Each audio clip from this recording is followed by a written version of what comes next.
A ver, pensemos en esto. ¿Qué pasaría si esas historias que creemos conocer de memoria, las de los evangelios, no hubieran pasado hace 2000 años en una tierra lejana, sino acá, ahora, en pleno corazón de una metrópolis latinoamericana, con todo su ruido, sus contrastes, su furia? Hoy nos vamos a meter de lleno en una colección de relatos que hace exactamente eso. Se titula El Evangelio según Buenos Aires. Y lo que te atrapa de entrada es la declaración de intenciones del autor. Lo deja clarísimo en la introducción. Esto no es una simple traducción, no es cambiar, digamos, camellos por colectivos. La palabra que él usa es encarnación. Encarnación. Exacto. La idea es ver qué pasa cuando un mensaje tan universal, tan antiguo, de repente toma cuerpo, respira y habla con acento porteño. Administradores de consorcio en Recoleta, o de encuentros en una estación de servicio de la Panamericana. El libro te sumerge en una Buenos Aires que describe como de contrastes brutales, ¿viste? Una ciudad que huele a café de bar y a combustible, a asado en las villas y al mismo tiempo a perfume caro en Puerto Madero. Sí, esa dualidad constante. Entonces, nuestra misión hoy es explorar un poco eso, ¿no? Cómo el autor usa este escenario tan vibrante y a veces tan herido para inyectarle una relevancia casi incómoda a estas narrativas. Precisamente. Vamos a analizar cómo esa encarnación obliga a los símbolos, a los personajes y a los conflictos a transformarse por completo cuando pisan el asfalto porteño. Es un ejercicio de imaginación teológica y social fascinante. Bueno, arranquemos por el principio de todo, la historia fundacional, el nacimiento. El libro la sitúa en un lugar que ya es en sí mismo toda una declaración. El título es El nacimiento en el galpón de la Salada. Uf, la Salada. Y la historia no empieza con una estrella, empieza con algo mucho más terrenal. Un decreto de la AFIP. Claro. Que obliga a José, un obrero de la construcción de Puerto Madero, y a María a punto de parir a volver a su lugar de origen para empadronarse. Un disparador burocrático, muy del siglo XXI. O sea, lo divino chocando contra la ventanilla del Estado. Totalmente. Y cuando llegan, bueno, el caos de la ciudad. No hay lugar en las pensiones de once, los parientes están desbordados. Es el anonimato, la indiferencia de la gran urbe. Hasta que un vigilante de un galpón del mercado, al ver a María tan cansada, se compadece y les ofrece un rincón. Les dice textualmente que es donde guardamos los manteles y los bidones de aceite. Y es fácil ver la Salada como un lugar simplemente marginal, pero siento que el autor está diciendo algo mucho más profundo con esa elección. ¿Por qué ahí y no, digamos, en un departamentito humilde de Almagro? Esa es la pregunta clave. Es que la Salada no es solo un lugar de pobreza, es el epicentro de la economía informal. Es un símbolo de la inventiva, de la supervivencia al margen del sistema. Tiene una energía arrolladora, reglas propias. Una comunidad forjada en la necesidad. Exacto. Al poner el nacimiento ahí, el autor dice que lo sagrado no irrumpe en un lugar de carencia pasiva, sino en uno de una actividad humana desbordante, a menudo invisible para el poder formal, ¿no? No es el pesebre bucólico, es un depósito que huele a condimento, a plástico, a laboro.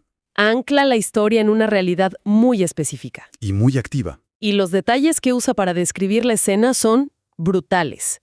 No es solo decir, eran pobres. No, para nada. Los detalles son lo que construyen esa realidad.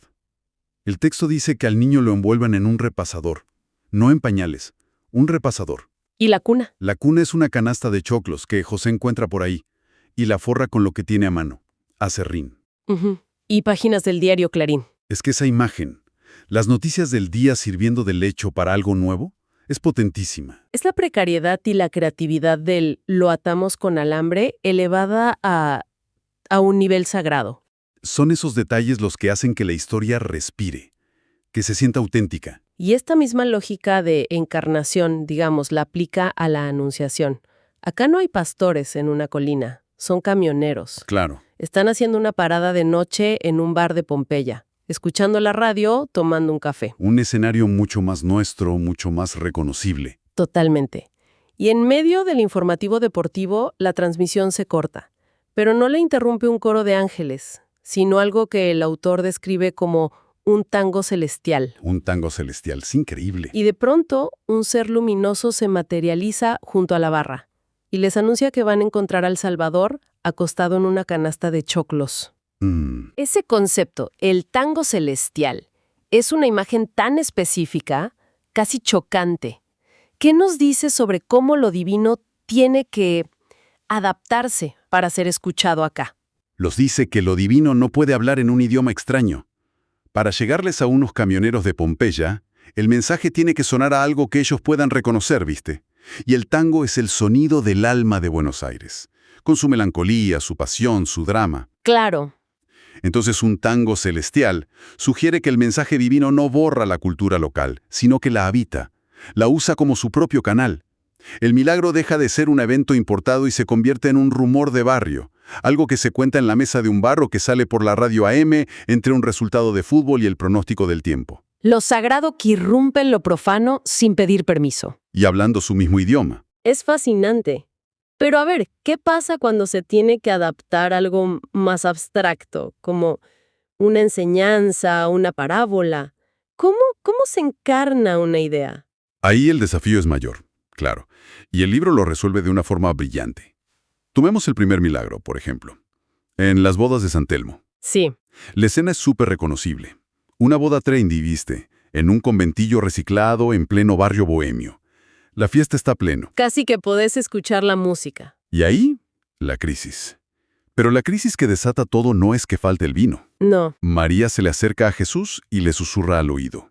Hijo, se ha acabado el Fernet. Es que es una línea genial. Es brillante. Tengo que admitir que mi primera reacción fue reírme. Pero después me quedé pensando, ¿no hay un riesgo de que esto se vuelva, no sé, trivial? ¿De reducir un milagro fundacional a un truco para salvar una fiesta? Es una pregunta justa, y creo que el autor camina por esa línea con mucho cuidado. El punto no es el alcohol, es lo que representa. El Fernet con coca en Argentina es un ritual de comunión, es el combustible de la conversación, del encuentro, es profundamente social. Es la juntada. Exacto. Entonces, al elegir el Fernet, el autor no está trivializando el milagro, lo está anclando en el corazón de la sociabilidad argentina. El milagro no es solo proveer una bebida, es restaurar la posibilidad del encuentro. De que la fiesta continúe. Claro. Y la reacción del padrino de la boda, don Carlos, lo confirma. Cuando prueba la bebida transformada, el texto lo cita gritando con un lenguaje totalmente de la calle. ¡Che, boludo! Vos guardaste el Fernet más bueno, el que está de muerte, para ahora. Este Fernet es una locura. Exacto. La validación no viene de una autoridad religiosa, sino de un catador popular, de un tipo de fiesta que reconoce la excelencia. El milagro es bueno porque el Fernet es bueno. Se valida a través de una experiencia sensorial, comunitaria, no de un dogma. Bueno, eso me convence. Pasemos a una parábola entonces. Me impactó mucho la adaptación de La parábola del buen emprendedor de la matanza. Empieza con un técnico del Ministerio de Desarrollo Social, muy formal él, que se acerca a Jesús y le pregunta cómo aplicar los conceptos de desarrollo local de su manual. Una pregunta muy de nuestro tiempo, muy de la jerga de las ONGs, de las políticas públicas. Busca una fórmula, un procedimiento. Y en lugar de una fórmula, Jesús le cuenta una historia. Habla de un empresario de Puerto Madero al que asaltan y dejan tirado, mal herido, en un descampado en San Justo. Y ahí vienen los personajes que lo ignoran. Primero pasa un consultor financiero apurado por llegar a una reunión. Y después un funcionario municipal que prefiere no involucrarse. La elección de esos dos personajes es quirúrgica, ¿viste? No son malas personas en un sentido clásico. Representan sistemas, estructuras. Claro. El consultor opera en la lógica de la eficiencia, el tiempo es dinero. El funcionario en la lógica de la burocracia, del protocolo. Los dos tienen una justificación racional para su indiferencia. Y es eso lo que la parábola viene a romper. Porque quien finalmente se detiene es un productor de dulce de leche artesanal de La Matanza, que volvía a su casa en su camioneta. La tensión ahí es evidente. Es una tensión que define al área metropolitana de Buenos Aires. El autor te pone frente a frente dos mundos. Puerto Madero, el lujo, las finanzas, lo global. Y La Matanza, el corazón del conurbano, la producción, el laburo artesanal. La economía real. Exacto. El prójimo de la parábola original se redefine acá. Ya no es alguien cercano geográficamente. El verdadero prójimo es el que es capaz de cruzar esas fronteras invisibles pero inmensas de la fractura social y económica, movido solo por compasión. Algo que no figura en ningún manual de desarrollo local. Y el libro no le escapa a esa crítica social directa. De hecho, parece ser su eje. El sermón de la montaña acá es el sermón del Cerro San Bernardo. Sí, aunque está ambientado en Salta, el texto aclara que es un análogo de la vista de Buenos Aires. ¿No? Desde los rascacielos del centro hasta la mancha urbana que se pierde en el conurbano. Es una metáfora visual del alcance del mensaje. Y el sermón mismo se adapta a esa vista. Las bienaventuranzas, por ejemplo. Una dice: felices los que lloran al ver la ciudad herida por la desigualdad, porque ellos serán los arquitectos de un nuevo comienzo. Fuerte. Y hay un momento muy poderoso cuando llama a sus seguidores la sal de Buenos Aires. E inmediatamente dice que no se puede esconder una luz, como tampoco se puede esconder una villa entera, como la 31, por más autopistas que le construyan alrededor. Esa conexión es fundamental. La espiritualidad que propone el libro no es una vía de escape de la realidad. Es una que te obliga a sumergirte en ella, a mirarla de frente. La fe se convierte en conciencia social. La luz de la que habla no es una virtud abstracta, es la luz de una comunidad real, visible. Y esta idea de que la transformación puede ocurrir en cualquier lugar, hasta en los más improbables, llega a su máxima expresión en una historia que me pareció, no sé, increíblemente audaz. El encuentro de Jesús con el administrador del edificio de Recoleta. Recoleta. Si Puerto Madero es el dinero nuevo, Recoleta es el dinero antiguo. La opulencia, la aristocracia porteña. Otro símbolo muy potente. El protagonista es el doctor Ricardo Martínez, un administrador de consorcio famoso en el barrio por sus expensas abusivas. Un personaje muy porteño. El texto lo describe como un hombre bajo que para ver a Jesús pasar entre la multitud se tiene que subir a unas bolsas de cal en una obra. Es una imagen casi cómica. Lo humaniza y lo ridiculiza un poco al mismo tiempo. Exacto. Y Jesús lo ve, lo señala y le dice: Ricardo, baja inmediatamente. Hoy necesito quedarme en tu edificio. El escándalo que se debe haber armado. Inmediato. La gente murmura: ¿se va a hospedar en casa de un explotador? O sea, de todos los personajes posibles, elegir a un administrador de Recoletas es deliberadamente provocador. Es que es una elección brillante. Saca al pecador del arquetipo marginal, ¿viste? La prostituta, el ladrón, y pone el foco en alguien que está en el corazón de un sistema económico que genera desigualdad de forma legal y cotidiana. Claro. El problema no es que Ricardo sea un criminal. El problema está en sus contratos, en los sueldos que paga, en las expensas que cobra. Por lo tanto, su salvación no puede ser solo personal. Tiene que operar dentro de ese sistema. Y así sucede. La transformación de Martínez no es pública. Ocurre en la intimidad del ascensor, mientras sube con Jesús a su departamento. Ah, mira. Ahí, con la voz quebrada, le promete que va a cambiar. Y sus promesas son súper concretas.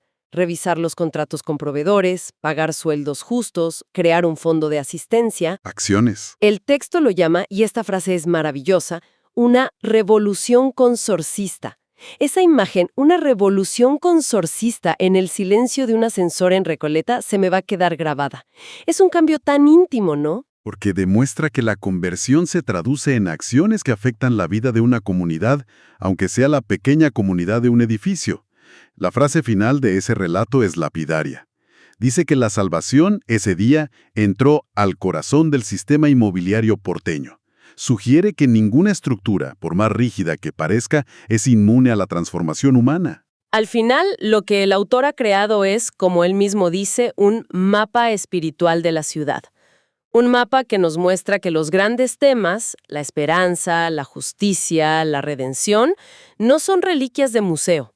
Están pasando ahora, acá, en el día a día, desde un puesto en la Salada hasta un cóctel en Puerto Madero. Y lo que es realmente fascinante es cómo ese simple cambio de contexto nos obliga a todos, creyentes o no, a reexaminar el mensaje original. Las historias adquieren una nueva urgencia, una nueva textura. Dejan de ser relatos lejanos. Exacto, ya no son arenosos. El leproso que es sanado, en este libro, es el joven del mercado central. Un pibe con la cara llena de cicatrices de una pelea de pandillas. La mujer samaritana junto al pozo es, en el encuentro en la estación de servicio de la Panamericana, una repartidora de una app, agotada, que para a tomar un vaso de agua. Las hace nuestras. Dejan de ser parábolas para ser crónicas. Exactamente. Es un ejercicio constante de encontrar lo sagrado en lo profano, lo milagroso en lo absolutamente cotidiano. La revelación no está en escaparse del mundo, sino en encontrarse con él en sus lugares más comunes, y a menudo más desgastados. La caja de un supermercado, las orillas del riachuelo, una parada de colectivo en el conurbano. El libro cierra su introducción con una afirmación contundente. Aquí y ahora el camino pasa por Buenos Aires. Y esta idea nos deja con una reflexión final que va más allá del libro. Si estas historias se encarnaran así en nuestras propias ciudades, en nuestras comunidades, ¿qué aspecto tendrían? ¿Quiénes serían los personajes? ¿Y qué actos de compasión, de justicia o de transformación inesperada podríamos estar viendo a nuestro alrededor, si tan solo supiéramos dónde mirar?